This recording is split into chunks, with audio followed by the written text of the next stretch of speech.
Oke, happy cuan untuk Anda para dividen investing yang ada di saham BBRI, di mana kemarin pada perdagangan hari Rabu 15 Januari 2024 ada pembayaran dividen interim dengan total Rp135 per lembar sahamnya, dan di hari yang sama juga boleh mendapatkan harga terendah BBRI sejauh ini, yaitu kemarin dibuka dengan 3.800. Oke, mungkin dividennya ya cair di kisaran inilah kurang lebih ya. Setidaknya paling mentok dia sudah cair kemungkinan di kisaran 3.950 atau 3.950 lah.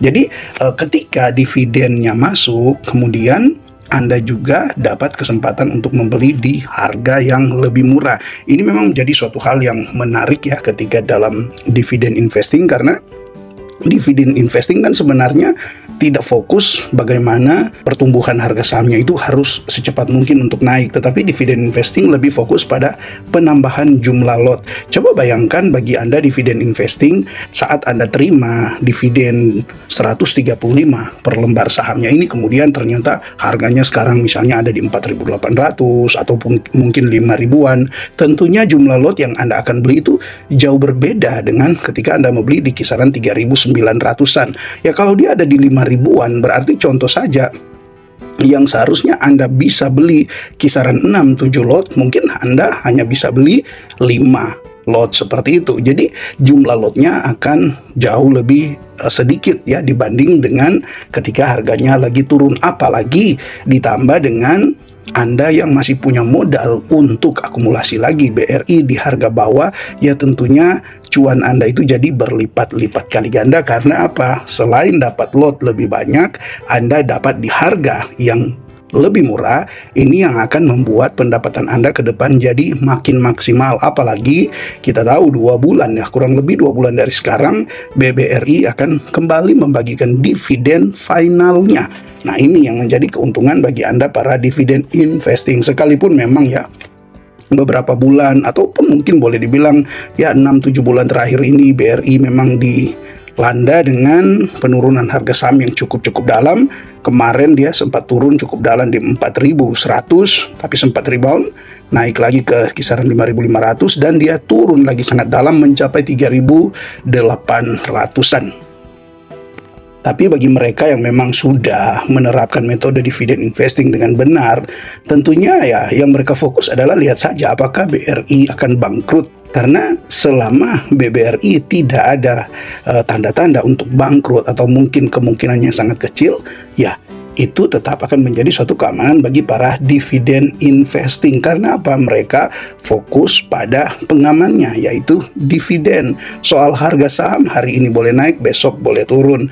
Tahun kemarin boleh ada di all time high-nya, tahun ini boleh ada di low-nya sepanjang 3 tahun terakhir ini. Tetapi seperti itu, kalau dia boleh naik, dia juga bisa turun. Kalau dia boleh turun, berarti dia juga bisa naik. Nah, di harga sekarang ini, ketika teman-teman sempat membeli di harga 3.800, kemudian juga dapat dividen interim dan teman-teman average reinvest lagi di kisaran 3.900-an, tentunya ke depan akan jauh lebih menguntungkan bagi Anda dividen investing. Oke, memang ya beberapa saat sempat begitu banyak lah sentimen-sentimen negatif, apalagi bagi mereka yang mungkin saja tidak punya saham BBRI tapi suka berkoar-koar lah tentang BRI saham begini, tentang BRI saham begitu. Padahal untuk para dividen investing ya mereka cukup tenang-tenang saja sambil ya mengatur strategi saat dimana ada tambahan dana bisa akumulasi lagi di harga terendahnya, karena fokusnya pada penambahan jumlah lot. Nah, kalau dilihat dari capital gain-nya, lihat saja untuk hari ini ya, entah kapan terakhir BRI bisa naik setinggi ini, 7,63% dalam satu hari. Nah, ini dalam satu hari. Dan bagaimana jika dia masih terus berlanjut? Dan itu ada kemungkinannya. Sekalipun memang tetap jaga mental Anda, karena kalaupun ini hanya bersifat sementara kan tentunya Anda tetap aman karena sudah dapat di harga yang jauh di bawah. Nah, cobalah kita hitung kalau dalam pembagian dividen final nanti potensi dividen yield yang akan didapatkan berapa. Oke, kita ambil saja patokan ya di harga sekarang ini 4.090. Nah, kalau kita mengacu dari catatan pembagian dividen dari BBRI untuk tahun kemarin, di dividen finalnya dia membagikan 235. Dalam membuat prediksi untuk dividen finalnya, saya lebih cenderung menggunakan ya lebih ke konservatif lah, paling tidak sama dengan tahun kemarin. Ya, kalau kita melihat tahun kemarin dia membagikan 235, memang ini masih ada kemungkinan untuk turun dari 235. Kenapa? Karena bisa Anda lihat untuk dividen interim tahun sebelumnya dia hanya membagikan Rp84. Sedangkan untuk dividen interim yang diterima kemarin itu ada di Rp135. Artinya ini meningkat cukup tinggi. Nah, sedangkan kalau kita lihat ya sobat investor, sebelum kita lanjut di sini kita lihat dulu di EPS-nya. Nah, kalau kita lihat dari EPS-nya bisa teman-teman lihat kurang lebih sama tahun buku 2023 dan 2024, sekalipun memang untuk tahun buku 2024 belum full ya, masih ada laporan untuk kuartal 4-nya. Ya, kita bisa berharap kuartal 4-nya bisa naik. Artinya EPS-nya juga pasti bisa naik, tetapi jika menjaga kuartal 4-nya justru secara sudah kurang lebih sama dengan yang di-annualize-kan ini, yaitu di 396, maka kemungkinan pembagian dividen untuk dividen finalnya memang lebih sedikit ya sobat investor. Jadi kalau kita mau ambil hitungan ya kita ambil hitungan konservatif aja, tidak boleh kita langsung memakai standar terlalu tinggi yang kemudian akhirnya ketika dia tidak membagikan sesuai dengan harapan kita jadi kecewa. Mending dari sejak awal kita sudah lihat, oh iya, kemungkinan terendahnya. Nah, kalau kita ambil kemungkinan terendahnya ya, walaupun memang mungkin masih bisa lebih rendah lagi, tetapi kalau kita hitung setidaknya samakan dengan tahun kemarin, maka dengan EPS yang sama ya, kalau kita lihat annualize-nya ini, kita ambil EPS-nya sama, kembali kita ke catatan dividennya, maka kalau kita hitung untuk dividen, kalau kita jumlahkan dividen, total dividen di tahun buku 2023 ya, yang dibagikan di 2024 kemarin, itu adalah, coba kita total ya, 84 interim tambah 235 dividen final. 84 dividen interim kita tambah dengan dividen finalnya 235. Jadi totalnya 319. Nah, dari 319 ini, kalau tadi saya sudah sampaikan akan mengambil perhitungan kurang lebih sama ya totalnya dividen yang dibagikan di tahun buku 2023 dan 2024, maka jika ini dikurang dengan yang sudah dibagikan 135, teman-teman ya, ini konservatifnya dapat di 184 per lembar sahamnya.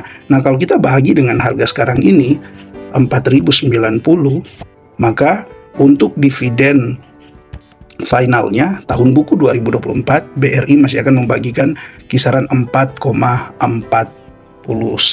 atau 4,5% ya, jika hitung-hitungannya sama dengan tahun kemarin. Secara EPS-nya sama, secara dividen payout ratio-nya sama, maka kemungkinan BRI akan membagikan dividen 2 bulan ke depan 4,5%. Tapi ingat, ini hitung-hitungannya masih bisa berubah jika ya kalau dia lebih buruk berarti misalnya dividen payout ratio-nya sama, tetapi malah EPS di kuartal 4 malah turun, tidak sama dengan yang di-annualize-kan, maka otomatis dia bisa turun dari 184 ini mungkin ke 150 mungkin. Apalagi jika dividen payout ratio-nya turun. Tapi kemungkinan untuk dividen payout ratio turun ini kecil ya. Kalaupun mungkin yang bisa turun itu adalah EPS-nya, tapi kalau dividen payout ratio bukan berarti tidak mungkin, tetapi kecil kemungkinannya untuk turun ya. Nah, oke, kalau dia berubah ke arah yang lebih bagus, artinya lebih tinggi lagi, yaitu pertama jika dividen payout ratio-nya naik. Kalau dividen payout ratio-nya naik, ya tentu bukan cuma 184, bisa jadi di 190 atau bahkan bisa capai di 200. Nah, ditambah lagi jika EPS di kuartal 4 itu mengalami peningkatan. Nah, kita tahu bersama kan pembagian dividen kemarin itu untuk BBRI secara laporan keuangan Q4 itu di bank itu pasti mereka sudah ada gambarannya, walaupun sampai sekarang belum keluar, belum rilis. Apalagi kan ini tentu akan double ya, akan rilis laporan keuangan Q4 yang juga memang sudah menjadi masuk mungkin dalam laporan full year-nya Belum lagi kan akan masuk di laporan tahunan, dan tentu ini mungkin akan agak lama untuk laporannya. Jadi pastilah pihak manajemen sebenarnya sudah ada gambaran tentang laba full year di tahun 2024 ya. Oke, jadi dengan hitung-hitungan tadi kurang lebih ya di konservatif kita masih bisa dapat dividen di kisaran 4,5% di 2 bulan ke depan. Nah, tentu ini akan jadi lebih menarik apalagi bagi Anda para dividen investing. Mungkin di video selanjutnya kita akan bahas ya prospek BBRI ke depan, di mana apa-apa saja yang bisa membuat BRI ini di tahun 2025 ini makin lebih baik lagi dalam hal pertumbuhan laba bersihnya. Oke, sobat investor, mungkin itu dulu yang bisa dibagikan sekarang ini. Tetap semangat berinvestasi dan terima kasih untuk Anda yang terus mendukung channel ini dengan memberikan super thanks dan juga berlangganan. Salam IHSG, investor harus selalu gembira.